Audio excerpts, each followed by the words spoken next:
last in 1964.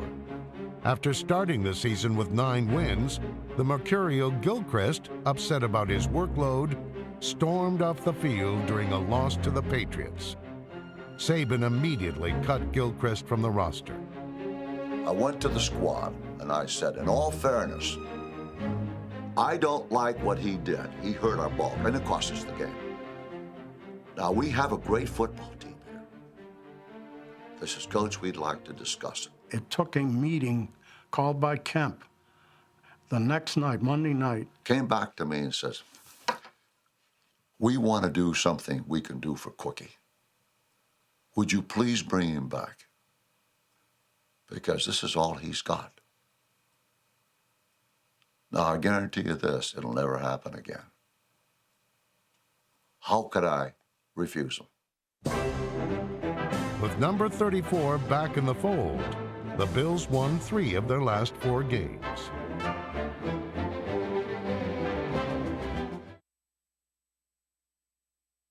Boy, Cookie Gilchrist. Cookie was a unique guy. I could tell you a couple Cookie Saban stories, but they'd be X-rated.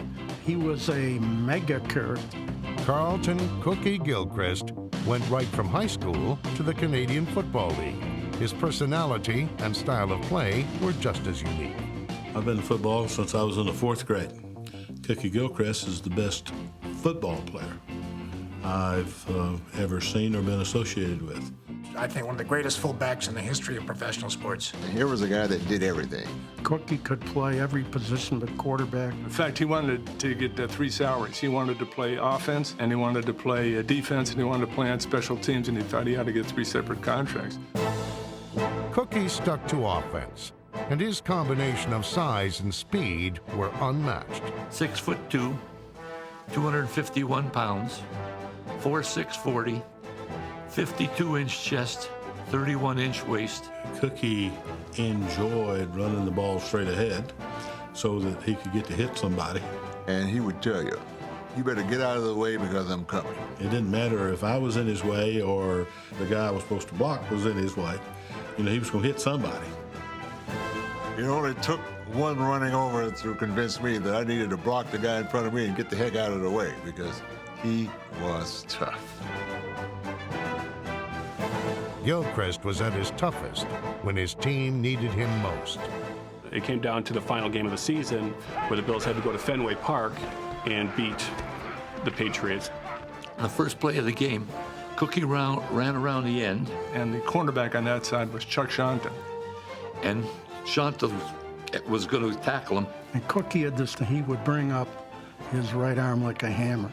And instead of Cookie trying to avoid Shonta, he ran right into him. Knocks him out cold. And the players, the other defensive guys are kind of gathered around him. Cookie turns to the Boston huddle and says, which one of you mothers is next? Which one of you guys are next? Which one of you mother is next? They were right in the tank. We won the game like 32-7 or something like that. I remember that. Yeah, that's true. I lost that thought till you brought that back. Wow. Wow, that's something, right? And you were how old then? I am now 55 years old, so I was at the prime of my life when you were running through everybody here in the Buffalo area. Right. Those were good days. I enjoyed that time in Buffalo, and just unfortunately that Ralph Wilson and I never saw eye to eye after that. And as a matter of fact, it was the '62 season when I was MVP that I had asked for a 4-year contract. Sal Messina was my attorney out of Buffalo at that time, and I'd asked for a 4-year contract with the Buffalo Bills for $200,000, $50,000 a year, and I wanted $150,000 invested in the Buffalo Bills, and I wanted a 3.5% interest on the unpaid balance. And Ralph Wilson had me arrested. Oh, no. Yeah. That's the time. But remember the time they said that I failed to stop at the stop sign, and they had charged me with 7 felony counts that I assaulted a police officer. That's right. And that was as a result of that, because his position was that, as I understand it, from several people that, who does this guy think he is, asking for this kind of money, and also mainly to be invested in the Buffalo Bills. And so from that day until this day, nothing has ever materialized for me out of Buffalo. And the only thing I know is that they have let me see, it's the Lost Treasures of the AFL, the other league, AFL, and the 1963-64 season, which was on NFL Films. They did something, but I just have received a DVD from a guy with football fans with all those things on it, but a lot of it, they cut me out. Bills controlled the ball and the game. Over 42,000 fans watched as the Bills methodically pounded the Chargers. Buffalo was the AFL champion. This is the 40th anniversary of the Buffalo Bills championship in '64. 40th, yeah, that's right. Right. And as you well know, I've never been back to Buffalo at any time, to sign or any appearances or anything. As a professional businessman wanting to be compensated for my name and services rendered.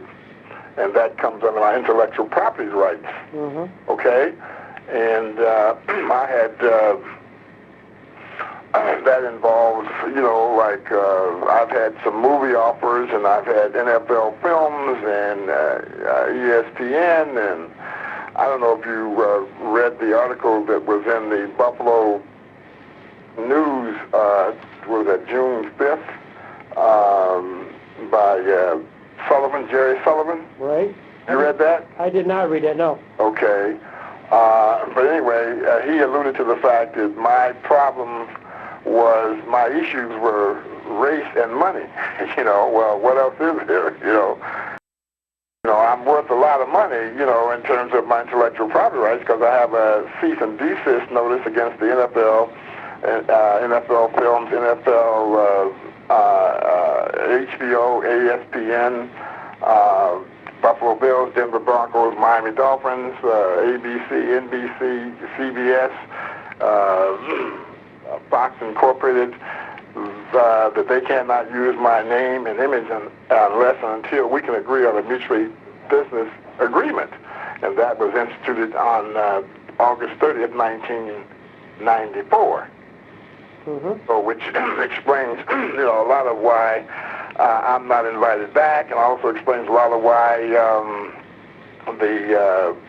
the stand that Wilson has taken against me is because I'm no longer playing football, so why would I make myself available without being compensated for what I've already done?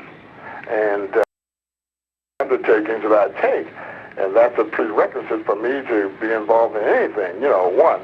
And two, I see this as a great opportunity for a healing between myself, Ralph Wilson, Buffalo Bills, and the National Football League, and Jackie Kemp.